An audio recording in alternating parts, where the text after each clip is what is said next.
ਆਪਾਂ ਦੇ ਮਹਾਰਾਜ ਦੀ ਮਹਿਮਾ ਦੇ ਨਾਲ ਤੇ ਮੁੱਖ ਗੁਰੂ ਜੀ ਦੀ ਸਿੱਖਿਆ ਨਾਲ ਜੁੜਨਾ ਜੀ।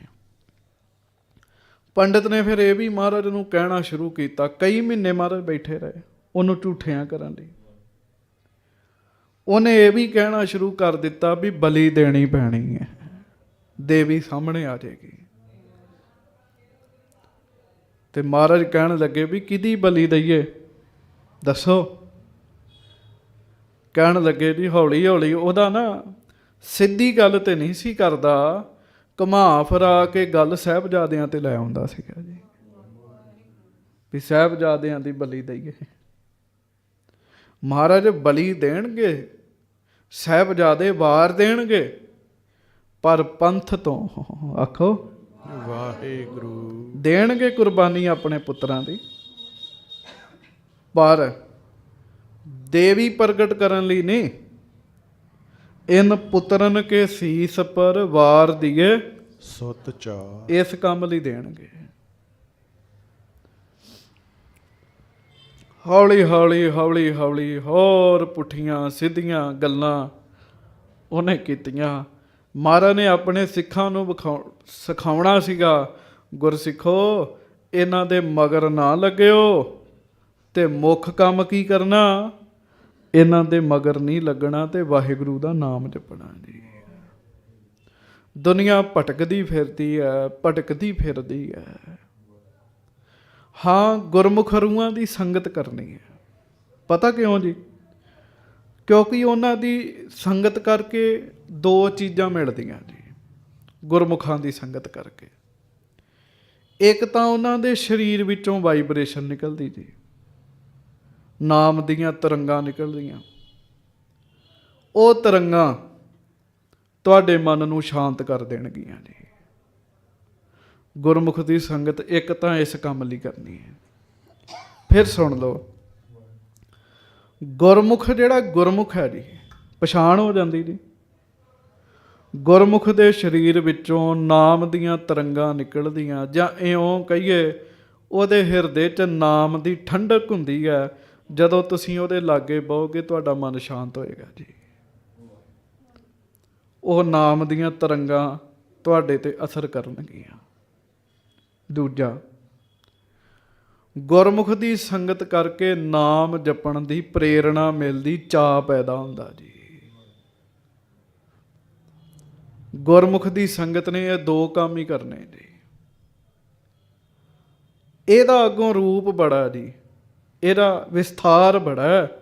ਮੁੱਖ ਦੋ ਗੱਲਾਂ ਹੈ ਜੀ, ਆਪਣਾ ਮਨ ਸ਼ਾਂਤ ਤੇ ਮਨ ਵਿੱਚੋਂ ਨਾਮ ਜਪਣ ਦਾ ਚਾਅ ਪੈਦਾ ਹੁੰਦਾ ਜੀ। ਮਹਾਰਾਜ ਨੇ ਸਾਨੂੰ ਸਿੱਖਿਆ ਦੇਣੀ ਸੀ ਵੀ ਇਹਨਾਂ ਲੋਕਾਂ ਦੇ ਮਗਰ ਨਾ ਚੱਲਿਓ। ਕਲਯੁਗ ਦਾ ਸਮਾਂ, ਉਮਰ ਬੜੀ ਥੋੜ੍ਹੀ ਹੈ, ਇਸ ਕੰਮ ਵਿੱਚ ਪੈ ਕੇ ਜ਼ਿੰਦਗੀ ਖਰਾਬ ਹੁੰਦੀ ਹੈ, ਜ਼ਿੰਦਗੀ ਖਰਾਬ ਹੁੰਦੀ ਹੈ। ਦੇਵੀ ਪ੍ਰਗਟ ਨਹੀਂ ਹੋਈ ਜੀ ਤੇ ਪੰਡਤ ਹੋਣੀ ਕੇਸ਼ਵ ਦਾਸ ਮਹਾਰਾਜ ਕੋਲ ਛੁੱਟੀ ਮੰਗੇ ਵੀ ਹੁਣ ਮੈਨੂੰ ਛੁੱਟੀ ਦੇ ਦਿਓ। ਮਹਾਰਾਜ ਕਹਿੰਦੇ ਇੰਝ ਨਹੀਂ, ਉੱਠ ਕਰ ਪ੍ਰਗਟ। ਤੂੰ ਕਿਹਾ ਸੀ, ਚੇਤਾ ਰੱਖਿਓ ਇੰਨੇ ਦਿਨ ਮਹਾਰਾਜ ਉਹਦੇ ਕੋਲ ਬੈਠੇ ਆ ਸਾਨੂੰ ਸਿੱਖਿਆ ਦੇਣ ਵਾਸਤੇ। ਗੁਰਸਿੱਖੋ ਇਹਨਾਂ ਚੱਕਰਾਂ 'ਚ ਨਾ ਪੈ ਜਿਓ। ਤੇ ਫਿਰ ਅਖੀਰ ਤੇ ਜਿੰਨੀ ਉਹਨੇ ਸਮੱਗਰੀ ਮੰਗਾਈ ਸੀ ਨਾ ਜੀ, ਜਿੰਨੀ ਸਮੱਗਰੀ ਮੰਗਾਈ ਸੀ, ਮਹਾਰਾਜ ਨੇ ਗੁਰਸਿੱਖਾਂ ਨੂੰ ਕਹਿ ਕੇ ਸਾਰੀ ਹਵਨ ਕੁੰਡ ਦੇ ਵਿੱਚ ਪਾ ਦਿੱਤੀ ਜੀ। ਉਹ ਭੱਜ ਗਿਆ ਜੀ ਕੇਸ਼ਵ ਦਾਸ। ਸਾਰੀ ਜਦੋਂ ਹਵਨ ਕੁੰਡ ਦੇ ਵਿੱਚ ਪਾ ਦਿੱਤੀ ਨਾ ਜੀ, ਬਹੁਤ ਜ਼ਿਆਦਾ ਅਸਮਾਨ ਤੱਕ ਲਾਟਾਂ ਗਈਆਂ ਜੀ। ਆਹੂਤੀ ਪਾਈਏ ਨਾ ਜਦੋਂ ਅੱਗ ਵਿੱਚ ਸਮੱਗਰੀ ਪਾਈਏ ਤਾਂ ਬਹੁਤ ਮੱਚਦੀ ਹੈ ਜੀ। ਉਹ ਜਦੋਂ ਖੂਬ ਪਾਈ, ਅੱਗ ਦੀਆਂ ਲਾਟਾਂ ਖੂਬ ਉੱਚੀਆਂ ਗਈਆਂ। ਸਤਿਗੁਰਾਂ ਨੇ ਆਪਣੇ ਗਾਤਰਿਓਂ 3 ਫੁੱਟੀ ਤਲਵਾਰ ਕੱਢੀ ਜੀ, ਤੇ ਤਲਵਾਰ ਕੱਢ ਕੇ ਅੱਗ ਦੇ ਵਿੱਚ ਇਉਂ ਅੱਗੇ ਕਰਕੇ ਮਹਾਰਾਜ ਨੇ ਕਿਹਾ ਸੀ ਆਹ ਦੇਵੀ ਪ੍ਰਗਟ ਹੋਈ ਹੈ। ਬੋਲੇ ਸੋ ਨਿਹਾਲ। ਆ ਦੇਵੀ ਪ੍ਰਗਟ ਹੋਈ ਹੈ। ਭਗਵਤੀ ਪ੍ਰਥਮ ਭਗਵਤੀ ਸਿਮਰ ਕੈ ਗੁਰੂ ਨਾਨਕ ਲਈ ਤੇ ਆਏ। ਭਗਵਤੀ ਦੇ ਪ੍ਰਮਾਤਮਾ ਅਰਥ ਵੀ ਹੈ, ਭਗਵਤੀ ਦੇ ਅਰਥ ਤਲਵਾਰ ਵੀ ਹੈ। ਮਹਾਰਾਜ ਕਹਿੰਦੇ ਸਾਡੀ ਤਾਂ ਇਹੋ ਭਗਵਤੀ ਹੈ। ਸਾਰੇ ਸਿੱਖਾਂ ਨੂੰ ਕਿਹਾ ਵੀ ਦੇਵੀ ਹਰ ਇੱਕ ਕੋਲ ਹੀ ਹੈ। ਆ ਜਿਹੜੀ ਪਾਈ ਹੈ ਭਗਵਤੀ ਦੇਵੀ, ਦੇਵੀ ਕਹਿੰਦੇ ਕਿਹਨੂੰ ਹੈ? ਦੇਵ ਨਾਮ ਪ੍ਰਕਾਸ਼ ਦਾ ਹੈ, ਦੇਵ ਨਾਮ ਸ਼ਕਤੀ ਦਾ ਹੈ, ਤੇ ਦੇਵੀ ਦਾ ਅਰਥ ਕੀ ਹੈ? ਸ਼ਕਤੀ ਜੀ। ਸ਼ਕਤੀ ਹਰ ਇੱਕ ਕੋਲ ਹੈ। ਆ ਗਾਤਰੇ ਜਿਹੜੀ ਮਹਾਰਾਜ ਨੇ ਤਲਵਾਰ ਦਿੱਤੀ ਹੈ, ਸ਼ਕਤੀ ਹੈ। ਇਹ ਤਲਵਾਰ ਵੀ ਉਹਦੇ ਕੋਲ ਹੀ ਸੋਭਦੀ ਹੈ ਜਿਹੜਾ ਵਾਹਿਗੁਰੂ ਦੇ ਨਾਮ ਵਿੱਚ ਜੁੜਿਆ।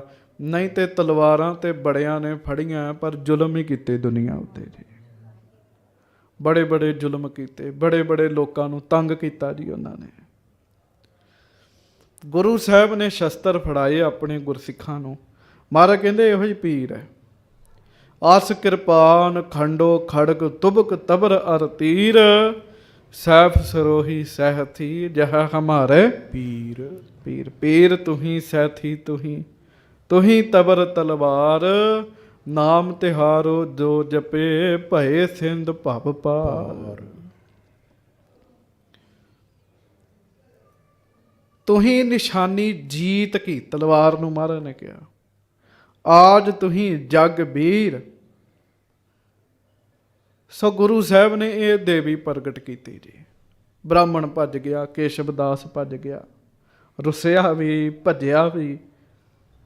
ਇਹ ਸਾਰਾ ਕੁਝ ਗੁਰਮੁਖੋ ਗੁਰੂ ਸਾਹਿਬ ਨੇ ਸਾਡੇ ਵਾਸਤੇ ਕੀਤਾ ਜੀ। ਸੋ ਗੁਰੂ ਘਰ ਦੀ ਜਿਹੜੀ ਮੁੱਖ ਸਿੱਖਿਆ ਉਹ ਵਾਹਿਗੁਰੂ ਜੀ ਦਾ ਨਾਮ ਹੈ। ਵਾਹਿਗੁਰੂ ਜੀ ਦਾ ਨਾਮ ਹੈ। ਪ੍ਰਸੰਗ ਨੂੰ ਦਿਨ ਬੜੇ ਲੱਗਣੇ ਸੀ ਤੇ ਪ੍ਰਸੰਗ ਲੰਮਾ ਬੜਾ ਸੀ। ਗੱਲਾਂ ਰਿਪੀਟ ਹੁੰਦੀਆਂ ਸਨ ਬਾਰ-ਬਾਰ ਵੀ ਉਹਨੇ ਫਿਰ ਆਹੁਤੀ ਪਾਉਣ ਨੂੰ ਕਿਹਾ। ਮਹਾਰਾਜ ਨੇ ਪਾਈ, ਸਤਿਗੁਰੂ ਜੀ ਬੈਠੇ ਰਹੇ। ਬਸ ਉਹ ਗੱਲਾਂ ਰਿਪੀਟ ਹੋ ਰਹੀਆਂ ਸਨ। ਇਸ ਕਰਕੇ ਮੈਂ ਦਾਸ ਨੇ ਆਪ ਜੀ ਨੂੰ ਸੰਖੇਪ ਰੂਪ ਵਿੱਚ ਬੇਨਤੀ ਕੀਤੀ ਹੈ। ਮਹਾਰਾਜ ਨੇ ਕਿਹਾ ਵੀ ਮੁੱਖ ਕਰਮ ਇਹ ਨਹੀਂ ਹੈਗਾ। ਉਹ ਪੰਡਿਤ ਆਪ ਤੇ ਗੁੰਮਰਾਹ ਹੁੰਦਾ ਹੀ ਸੀ, ਦੁਨੀਆ ਨੂੰ ਵੀ ਕਰਦਾ ਸੀ। ਕੇਸ਼ਵ ਦਾਸ ਆਪ ਤੇ ਗੁੰਮਰਾਹ ਹੁੰਦਾ ਸੀ, ਦੁਨੀਆ ਨੂੰ ਵੀ ਗੁੰਮਰਾਹ ਕਰਦਾ ਸੀ। ਹੁਣ ਇਸ ਕੰਮ ਵਿੱਚੋਂ ਮਹਾਰਾਜ ਨੇ ਨਵਾਂ ਕੰਮ ਕਰਨਾ ਹੈ। ਸਹਿਜੇ ਸਹਿਜੇ ਜਿੱਥੇ ਕੇਸ਼ਵ ਦਾਸ ਨੂੰ ਝੂਠੇ ਪਾਇਆ ਨਾ ਮਹਾਰਾਜ ਨੇ, ਹੈ ਹੀ ਝੂਠਾ ਸੀ। ਝੂਠਾ ਉਹ ਪੈਂਦਾ ਜਿਹੜਾ ਝੂਠਾ ਹੁੰਦਾ ਹੈ। ਕੱਲ ਤੋਂ ਜਿਹੜਾ ਪ੍ਰਸੰਗ ਸ਼ੁਰੂ ਹੋਣਾ ਇੱਕ ਉਹ ਮਸੰਦਾਂ ਦਾ ਵੀ ਹੋਣਾ ਵੀ ਇਹ ਵੀ ਝੂਠਾ ਹੀ ਹੈ। ਸੱਚਾ ਗੁਰਮੁਖ ਹੋਣਾ ਗੱਲ ਵੱਖਰੀ ਹੈ। ਮਸੰਦਾਂ ਦਾ ਵੀ ਪ੍ਰਸੰਗ ਆਉਣਾ ਹੈ। ਮਸੰਦ ਵੀ ਠੱਗੀ ਮਾਰ ਜਾਂਦੇ ਆ।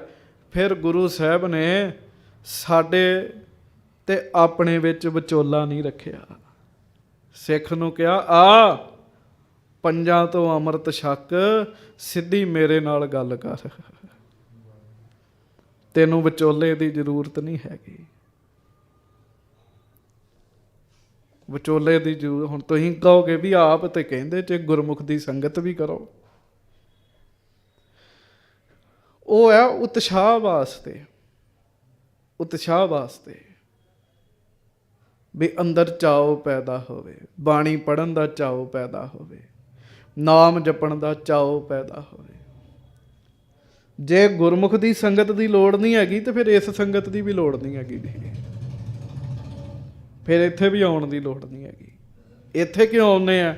ਚਾਓ ਬਣੇ ਅੰਦਰ ਵਾਹਿਗੁਰੂ ਵਾਹਿਗੁਰੂ ਵਾਹਿਗੁਰੂ ਬੋਲਣ ਦਾ ਚਾਅ ਪੈਦਾ ਹੋਵੇ।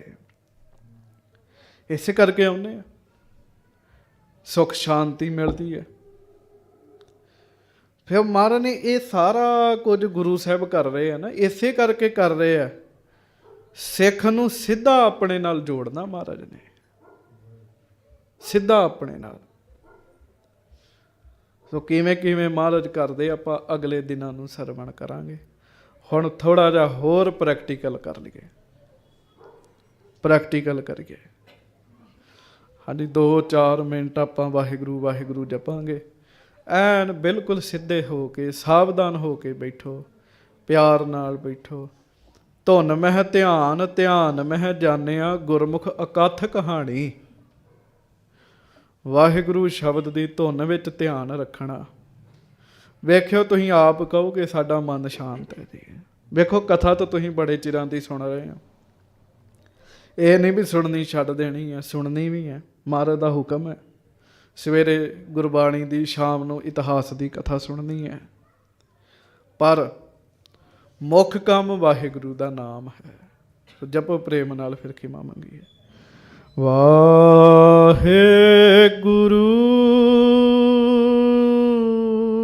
ਜਪ ਵਾਹਿਗੁਰੂ।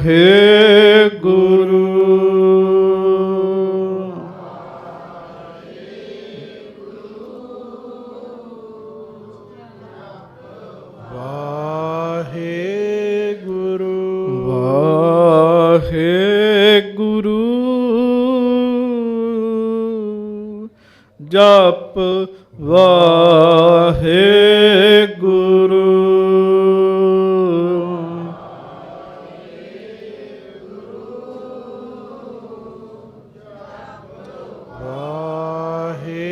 ਵਾਹਿਗੁਰੂ ਜਪ ਵਾਹਿਗੁਰੂ।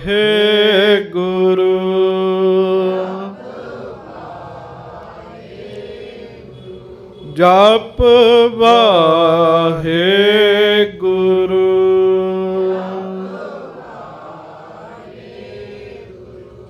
ਜਪ ਵਾਹਿਗੁਰੂ।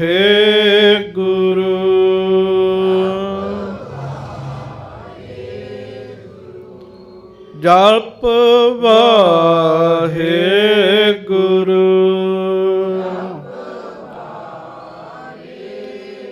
ਵਾਹਿਗੁਰੂ ਵਾਹਿਗੁਰੂ ਵਾਹਿਗੁਰੂ ਵਾਹਿਗੁਰੂ ਵਾਹਿਗੁਰੂ ਵਾਹਿਗੁਰੂ ਵਾਹਿਗੁਰੂ ਵਾਹਿਗੁਰੂ।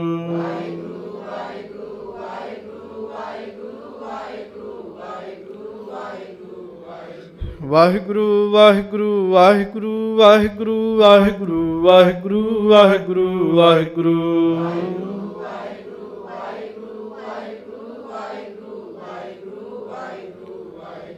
ਵਾਹਿਗੁਰੂ ਵਾਹਿਗੁਰੂ ਵਾਹਿਗੁਰੂ ਵਾਹਿਗੁਰੂ ਵਾਹਿਗੁਰੂ ਵਾਹਿਗੁਰੂ ਵਾਹਿਗੁਰੂ ਵਾਹਿਗੁਰੂ।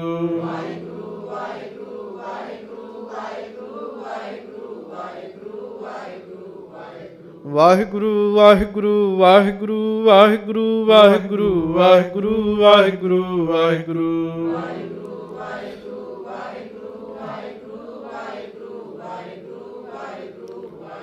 ਵਾਹਿਗੁਰੂ ਵਾਹਿਗੁਰੂ ਵਾਹਿਗੁਰੂ ਵਾਹਿਗੁਰੂ ਵਾਹਿਗੁਰੂ ਵਾਹਿਗੁਰੂ ਵਾਹਿਗੁਰੂ ਵਾਹਿਗੁਰੂ।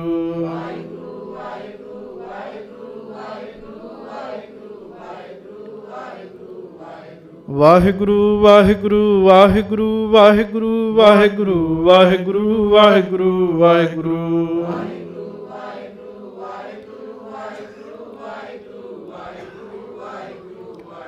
ਵਾਹਿਗੁਰੂ ਵਾਹਿਗੁਰੂ ਵਾਹਿਗੁਰੂ ਵਾਹਿਗੁਰੂ ਵਾਹਿਗੁਰੂ ਵਾਹਿਗੁਰੂ ਵਾਹਿਗੁਰੂ ਵਾਹਿਗੁਰੂ।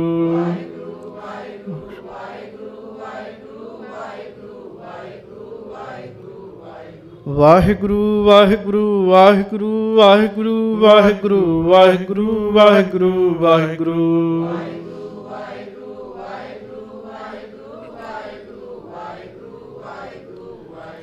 ਵਾਹਿਗੁਰੂ ਵਾਹਿਗੁਰੂ ਵਾਹਿਗੁਰੂ ਵਾਹਿਗੁਰੂ ਵਾਹਿਗੁਰੂ ਵਾਹਿਗੁਰੂ ਵਾਹਿਗੁਰੂ ਵਾਹਿਗੁਰੂ।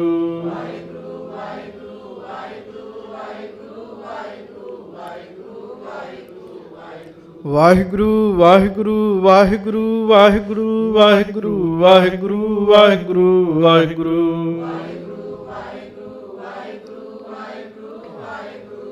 ਵਾਹਿਗੁਰੂ। ਵਾਹਿਗੁਰੂ ਵਾਹਿਗੁਰੂ ਵਾਹਿਗੁਰੂ ਵਾਹਿਗੁਰੂ ਵਾਹਿਗੁਰੂ ਵਾਹਿਗੁਰੂ ਵਾਹਿਗੁਰੂ ਵਾਹਿਗੁਰੂ।